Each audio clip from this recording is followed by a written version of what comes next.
Mike McConville here, Stratford, Ontario, Canada for String Tech Workstations. We've got the 66 Tele. Just doing the wrap up on this, but a few things I wanted to point out. Like, look how close both sides the strings come to the edge.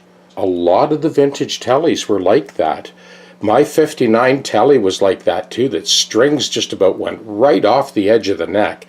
So I had mentioned in previous videos, this is why you've got to be extra careful about that bevel. I'm almost 90 degrees straight up and down. There is very little forgiveness on this guitar. So I just wanted to point that out. If you put too shallow a bevel when you do the edge dress, you'll be pulling all the frets out and starting over. So just keep that in mind when you get those ultra close tolerances on a lot of those vintage Teles and Strats. This thing turned out great. Darcy just kind of misted a sort of light caramelized coat of lacquer over top of the whole thing. And then I proceeded to steel wool the lacquer off the crowns of the frets and buff them out. And of course we've got the compensated nut on this one as well. So this Tele tunes more accurately than it ever tuned. It plays like a dream. Fret on. Those frets need to come out sideways. This is the little spherical cutter that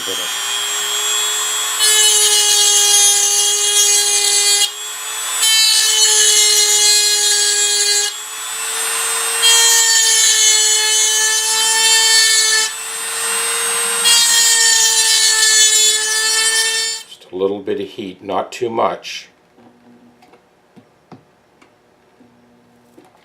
So now that punch that I used to tap the frets out has 7 points of purchase. If you work patiently and methodically, you can get these things out pretty clean.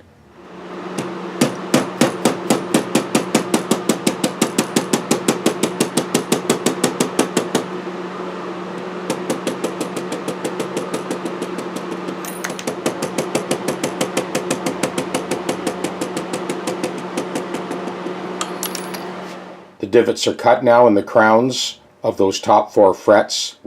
And you want to make sure you got a little bit of load on there. Those top 4 frets are coming out nice and clean. The original nut came out beautiful. Nice. I'm not trying to get rid of any finger gouges or anything like that. All we're doing is just assuring that the neck is straight along the trajectory of the string path. Polished. Now, when I do a maple fingerboard, I've shown this in other videos, but I'll go over it again. So I've completely masked off the fingerboard surface and the edge of the neck, which allowed me to buff out even the edges of the frets without smearing compound all over the white maple. Wow. So this one's done as far as fretwork goes. I'll be putting a compensated nut on this, of course, and then setting up the saddles to match the fingerboard radius.